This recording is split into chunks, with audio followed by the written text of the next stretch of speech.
Olá, amigos e amigas. Sejam bem-vindos a mais um bate-papo aqui no Entre Elas, um programa que não é só para elas. Esses dias, um irmão muito querido veio dizer que ele está aprendendo muito aqui no nosso programa. Que coisa boa, né? E hoje eu tenho a alegria de receber duas queridas aqui. Uma delas é a minha norinha, Juliana Brito, muito querida, advogada, também trabalha na área de comunicação visual, professora de adolescentes, liderança de adolescentes na igreja, e a Rogéria, minha irmã de longa data, né? Muito querida, jornalista, pesquisadora na área de teatro, tem um nome isso. Dramaturgia brasileira. Dramaturgia brasileira, com entrevistas lindas com nossas atrizes e atores de primeira linha, não é verdade? Também já assessora em parlamentar e uma atividade muito importante. Faz parte do grupo de pais e mães em oração, junto ali com Consuelo, gente que crê que Deus está no controle do coração dos nossos filhos, né? E nós vamos falar de um assunto hoje muito interessante, muito discutido hoje em dia. É o seguinte, você manda no seu coração, nós podemos controlar os nossos sentimentos, o nosso coração, porque tem um chavão por aí que é o seguinte, eu não sei que decisão tomar, eu não sei o que eu devo fazer. Siga o seu coração. Isso é tão bonito nos filmes, né? Em Hollywood, então, aparece muito. Siga o seu coração. Mas a Bíblia diz, lá em Jeremias 17:9, que enganoso é o coração, mais do que todas as coisas, e perverso. Quem o poderá conhecer? Vamos lá, Juliana. Me conta aqui da sua experiência. Você conheceu o Evangelho com os seus 23 anos. Não é? Converti, então 23. Você sabe bem essa diferença entre decidir, romanticamente falando, seguir pelo coração ou seguir pensando, será que Deus se agrada disso? Será que isso é uma boa decisão para mim? Você não acha que seguir somente o coração pode encaminhar a gente para algumas furadas? Você sentiu isso na própria pele? Ainda tem um agravante, né? O fato de ser, na época adolescente, início da juventude, ainda estava com hormônios, impetuosidade, aquela coisa de rebeldia natural. Rebeldia, exatamente, achar que você pode tudo, que o mundo é seu, que você vai chegar e vai fazer o que você quiser, da forma que você quiser, e eu ainda não tinha tantos limites e parâmetros, nunca fui má, mas também nunca tive limites assim dos pais, essa coisa do cuidado não... Acho que me expressei errado, não é que não tinha cuidado, tinha cuidado, mas eu não tinha os limites conforme os padrões bíblicos, eu não tinha limites. Tinha uma educação mais liberal. Exatamente, extremamente liberal. Essa era a minha educação. Então eu fazia o que dava na telha. E aí o que o coração falava, a gente ia, a gente fazia, a gente se jogava. E com isso acabava se perdendo, acabava arrumando algemas, acabava entrando nas famosas furadas. E relacionamentos, então isso tudo influenciou bastante. Acaba gerando um sofrimento, né? Exatamente. A pessoa pensa que seguir só o coração vai te levar à felicidade, mas não é bem assim, não. Não é? Não mesmo. Eu nunca fui mega romântica, aquela coisa de que... eu sempre fui muito prática, mas de qualquer maneira eu seguia os impulsos, eu ia conforme dava vontade, e aí isso gerava confusões, até conhecer os padrões bíblicos. Não que eu não erre ainda, agora, não é isso, mas você tem uma referência agora.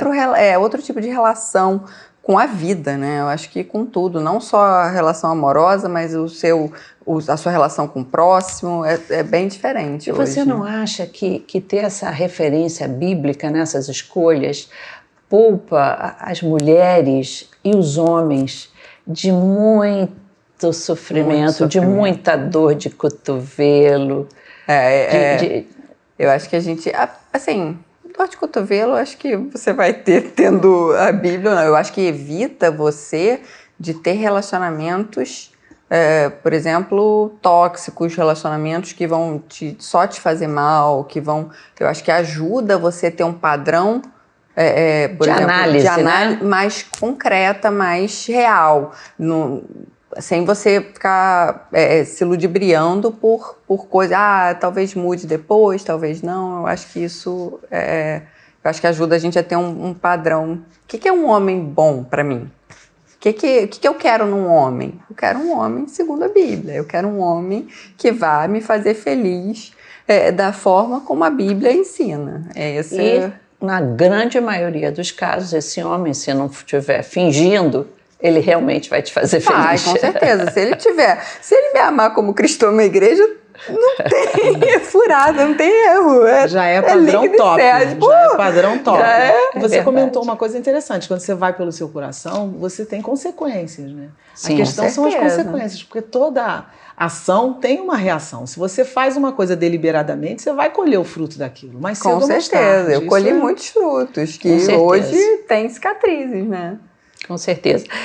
Rogéria, você, como jornalista e também no meio político, você vive no meio desse cenário que é muito cheio de emoções também, né? A política se faz aqui no Brasil, não sei se só no Brasil, eu acho que no mundo todo, ela se faz muito passional. Tá aí essa eleição aí agora americana que a gente vê, que eu acho que nunca foi tão passional como agora. Verdade. E você não acha que essas atitudes, desses sentimentos desenfreados, fogem às vezes da ética do relacionamento humano? Como a gente viu naqueles anos do terrorismo, em que as pessoas sequestravam, matavam, assaltavam agências bancárias, tudo em nome de uma paixão ideológica. Isso não é um grande risco levar os sentimentos a esse ponto? Sim, acho que é sim. Até porque você começa a perder a razão, você começa a perder o foco, que é o ideal, você começa a focar na pessoa, naquilo que a pessoa pensa ou acha, você se torna inimigo das pessoas, né? A gente tem visto isso aqui no Brasil, de uma forma polarização agora, né? Muito contundente. Assim, eu acho que todo mundo é livre para gostar de quem quiser, para achar o que quiser, nada contra. Mas daí você fazer do outro o seu inimigo porque ele pensa diferente de você, é muito complexo. Eu acho que isso foge a qualquer ética, não só a ética cristã, a ética da vida mesmo. A ética humana. A ética humana. Inclusive, isso leva você a perder a capacidade de análise. Você, naquela pessoa que não é o seu partidário, você não consegue ver nada de bom. Seu coração está bloqueado. E aí você só tem uma posição até de agressão. Uhum. E agressão, muitas vezes, que leva a como é que diz no direito, né? Aos atos finais. As vias de fato. As vias de fato. É verdade. Não é? É verdade. Você tem visto isso? Sim. Você que trabalha como assessora até política, você tem visto isso? Sim, as pessoas são realmente muito passionais nos seus pontos de vista, na sua maneira de conduzir os seus debates, as suas ideias. Raramente você vê um político que defende a ideia, que prima pela ideia dele. E geralmente há um sentimento que não é uma coisa assim, uma desconsideração inclusive com o outro, né? Porque você começa a agressão, você agride. Se a pessoa começou a pensar diferente de você, mas acabou. Isso não está só na política, não. Não, está de forma geral. Desde essa questão, você tem que aceitar a ideologia de gênero, você é obrigado a aceitar. Eu não estou falando que você tem que te respeitar, não é isso não. Sim. Mas eu não sou obrigada a compartilhar do mesmo pensamento que o outro. Eu vou respeitar, mas eu não preciso... Mas o problema é que se você só disser não concordo, pronto, já criou o problema. Você não pode dizer eu não concordo. Os adolescentes estão passando eu não concordo muito por pra isso. Mim. Você tem o direito de fazer o que você quiser. Você é livre. Quer dizer, mas eles não respeitam a sua opinião porque de você falar que tem você não que respeitar. concorda. Você tem que respeitar, não. Você tem que aceitar. E concordar. E concordar, né? Que não é o que é muito diferente. O respeitar é uma coisa. E outra coisa, aquela pessoa mais conservadora, ela também é uma linha de pensamento. Você também, eu acho que a diversidade, o respeito à diversidade, faz parte da inclusão também dessa pessoa do não aceitar, né? Vai de um lado ao outro, né? Do extremo direito até o extremo esquerdo. Eu acho que os extremos é que são o grande problema, né? Eu mas costumo brincar que todo extremo, agora, né? todo extremo está do lado do abismo. E do lado do abismo, o que acontece? Você cai, né? Todo abismo está na fronteira, com certeza, né? De no limiar da queda, no limiar da queda. Por isso que os extremos sempre são problemáticos, né? E as pessoas criam as suas tribos, vamos dizer assim, e não querem mais seguir uma orientação da ética cristã. Ela criou um grupo a seguir e se a ética cristã não se adaptar à sua forma de pensamento, eu vou fazer uma releitura dessa ética. Eu vou criar um outro ramo do cristianismo que se adapte à minha visão dos fatos. Complexo. Na verdade, que te favoreça. Sim. Que favoreça a sua forma de pensar, Sim. de viver, ou aquele momento que você está vivendo. E aí você quer um favorecimento daquilo que você está vivendo. E aí você não é bem assim. É assim, mas não é bem assim. Uma Bíblia segundo a Juliana, segundo o que me convenha, né? E aí o coração entra muito nessa história, verdade, né? E as pessoas ficam hipnotizadas. Elas ficam focadas naquilo que, se não fosse o poder do Espírito Santo de transformar corações, você ia pensar que não tem jeito. Agora, outra coisa muito interessante é o seguinte: você manda no seu coração quando você se depara com uma paixão. Digamos, você conheceu um rapaz, você conheceu um homem e deu aquela química, simpatizou. O que a turma diz aí foi uma paixão incontrolável. Eu não consegui dominar o meu coração. Não concordo com isso. Eu acho que eu preciso ser feliz. Eu tenho o direito de ser feliz. A qualquer custo? E abandonar esse relacionamento, às vezes um casamento com filhos, um casamento com uma pessoa que te ama, um casamento até bom, em nome de uma paixão, de querer viver uma aventura, alguma coisa que o seu coração está mandando. Eu entendo que a partir do momento que a gente já tem um relacionamento e a gente se permite olhar para outra pessoa e deixar que esse sentimento cresça, já está errado. Eu acho que a gente tem que cortar no momento, na raiz. Olhou um pouquinho torto, eu acho que já começa por aí. Eu acho que já tem que ser cortado aí. Entendeu? Quando a gente deixa fazer ninho, a gente pode deixar, o passarinho pode vir, pode pousar, mas vai fazer ninho? A química não é tudo. Não, e nem sustenta até porque nosso corpo é perecível. É? E se eu, por exemplo, sofro um acidente de carro, casada com o Paulinho, sofro um acidente de carro e fico, sei lá, paraplégica, tetraplégica, e aí, ele vai me largar por isso? É pra isso só? Se acontece qualquer coisa, o relacionamento tá baseado só na química, só infelizmente as pessoas hoje dizem o seguinte: eu tenho o direito de ser feliz. E na ética... Então vai buscar a sua felicidade junto com a pessoa que você casou. Só que a chamada do cristão não é, em primeiro lugar, ser feliz. Não. A chamada do cristão é, em primeiro lugar, fazer aquilo que agrada a Deus. E muitas vezes fazer o que agrada a Deus vai machucar o nosso coração. Vai doer, vai ser difícil, vai ser penoso. Com certeza. A gente não veio aqui a passeio. A gente não veio aqui para simplesmente deixar ser feliz. A Bíblia Cristo nos enganou, né?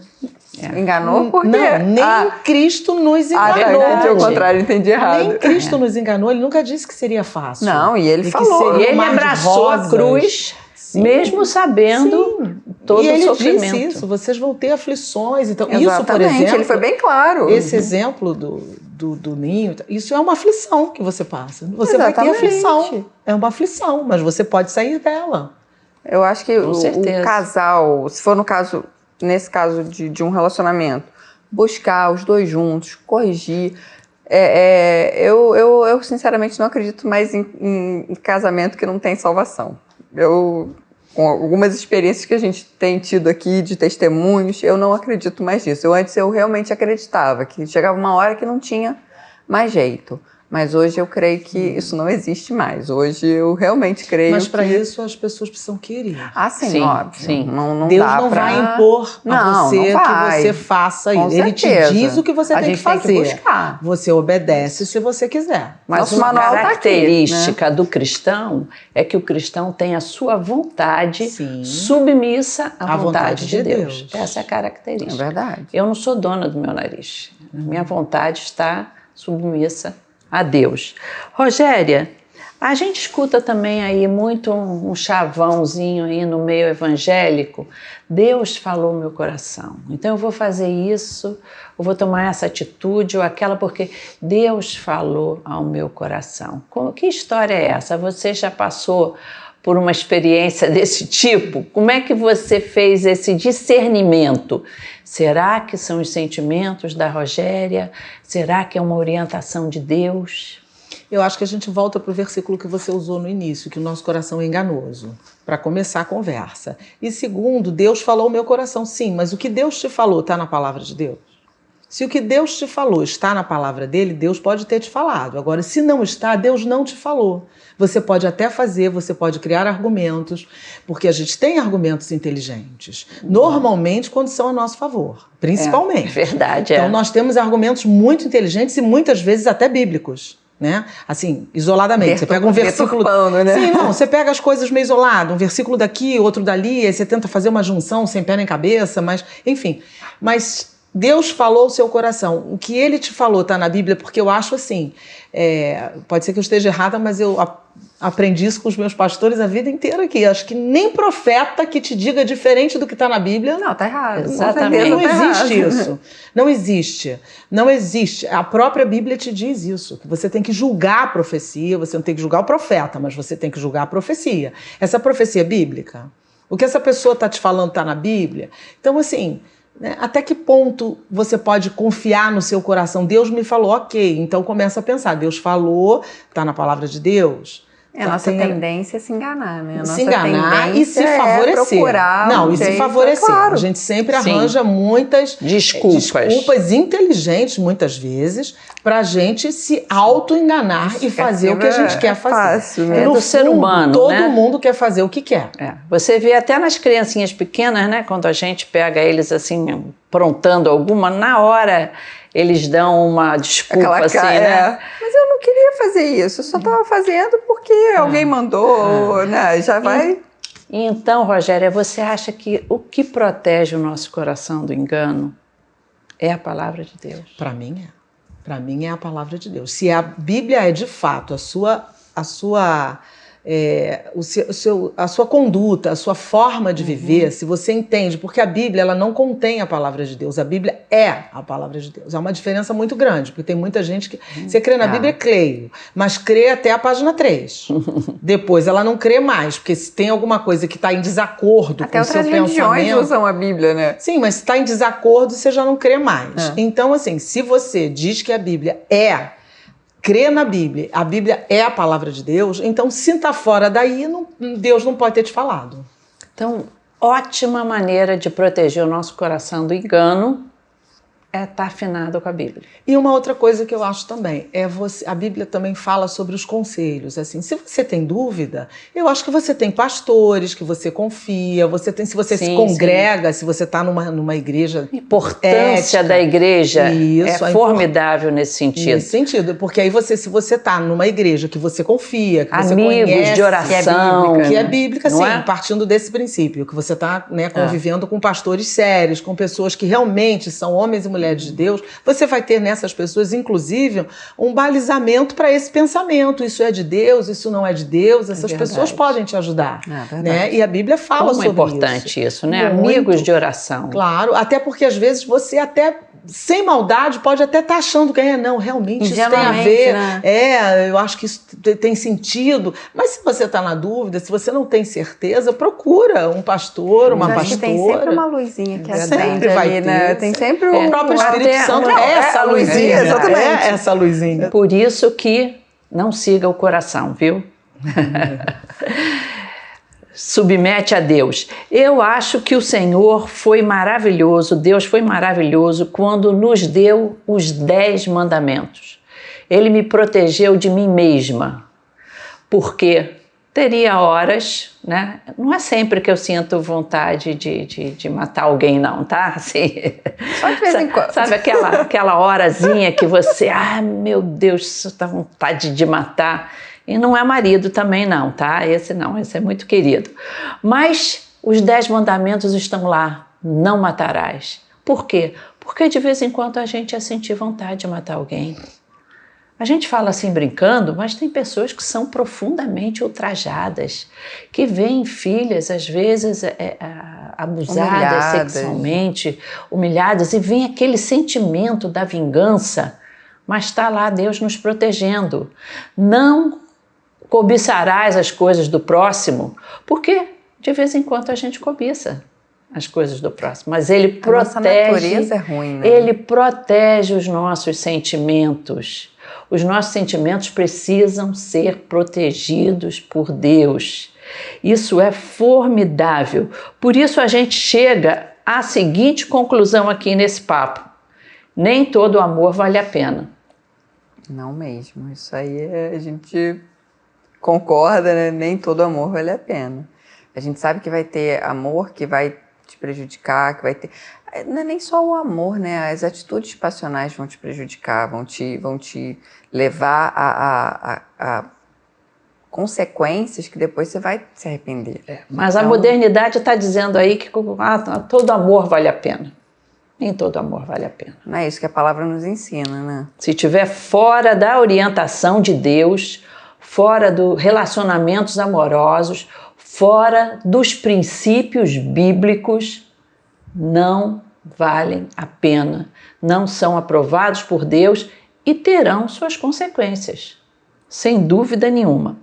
Agora, nós temos um jeito de lidar com isso, de como é que a gente lida com a nossa mente, como é que a gente tá certo ler a Bíblia, tudo bem, está congregando, mas, Rogéria, como é que você de vez em quando lida com a tua cabecinha aí na hora que você sente que os sentimentos estão ficando maiores do que eles deviam? Eu acho que a gente precisa, além do que você falou, de ler a Bíblia, de buscar a Deus e tudo, é a gente procurar alinhar o que você pensa com o que Deus pensa. Assim, você precisa alinhar uma coisa com a outra. O que é mais importante para você? O que vale mais a pena para você? É uma escolha. Assim, é uma escolha. Eu acho que é uma escolha de vida. Isso, exatamente, é uma escolha de vida. É uma decisão de vida. Como a gente decide todo dia. Para quem você quer viver? Isso. Você quer viver só para a Rogéria? Ou você quer viver para Deus também? Você vive para a glória de quem? É verdade. A gente precisa você ter quer, isso. Juliana, ser feliz por alguns momentos? Ou você quer ter paz? Eu quero felicidade na eternidade. Paz que excede todo o entendimento. Amém. É isso que eu quero que Deus transforme a minha mente de tal maneira que ser escrava de Cristo, ser parte desse corpo é o mais importante. E é um treinamento. A gente vai treinando. Ninguém fala que é fácil, né? É um treinamento. Quando você se dá conta, você vê que você está conseguindo submeter as suas decisões à vontade de Deus. A gente precisa entender que Ele é nosso parâmetro, Ele é nosso foco, Ele é nosso guia. Tudo tem que ser nele. Sem Ele, a gente vai perecer. Ele Sem é o nosso ajudador. Né? Também. Nos momentos difíceis, ele é o nosso ele vai ajudador, a gente. Né? Na hora de você tomar decisões. Deus é o teu ajudador, né? Jesus é o Eu nosso acho muito ajudador, bom que Ele me livra de mim mesma. Sim, claro. Depende Mas o da nosso, gente, né? o nosso maior problema somos nós mesmos, nunca é o outro. Como você vê, essa ideia de que você vai mudar a outra, você não muda ninguém, você não consegue se mudar. Você não consegue mudar Só você Jesus. Com essa facilidade. Você consegue sim, com algum esforço, você bata, não, isso aqui que eu faço tá errado. Claro que você consegue algumas coisas, mas você não consegue na totalidade. Como é que você vai conseguir mudar uma outra pessoa? É verdade. Não tem como. Nossa, o nosso papo aqui dava para continuar mais uma meia hora, mas tá passando, não é? Vamos ficar por aqui para que a gente possa também orar por esses queridos que estão nos assistindo. Você que está nos assistindo, esse programa é patrocinado pela Igreja Missionária Evangélica Maranata. Esse lugar aqui aconchegante, gostoso que nós estamos. Se esse programa te abençoa, te abençoou, compartilhe com outras pessoas, mas também contribua financeiramente para que esses programas possam continuar abençoando. E eu queria falar especialmente para você que está vivendo esse drama nesse momento. Sigo o meu coração, sigo a palavra de Deus, sigo o que é o mais correto, o mais ético para fazer. Coloque aí o seu joelhinho no chão aí, vamos orar juntos, vamos pedir a Deus para poder tratar dos seus sentimentos, das suas vontades, para que você possa conseguir tomar a decisão que vai ser a bênção da sua vida. Você pode estar prestes a tomar uma decisão, talvez amorosa, profissional, que pode mudar totalmente a sua vida para pior ou para melhor. Se Jesus te orientar, você vai ser muito feliz. Vamos orar? Pai querido, eu quero te pedir por esse amigo ou amiga que está nos assistindo e que está passando por um momento de tomar uma decisão difícil, uma decisão que pode doer no seu coração, uma decisão que pode lhe levar a algumas perdas de prazer ou de sucesso, mas que não estão de acordo com a tua vontade. Fortalece esse coração, ajuda o Senhor a ver a tua vontade na vida deles, para que mais do que um momento feliz ou uma temporada feliz, eles tenham uma vida de paz e de alegria no Espírito Santo. Amém. Nós te oramos em nome de Jesus. Amém. Amém. Amém. Muito obrigado por esse tempo que você passou conosco. Obrigado, Rogéria. Obrigado, Juliana. Deus abençoe vocês e as suas decisões. Amém. Amém.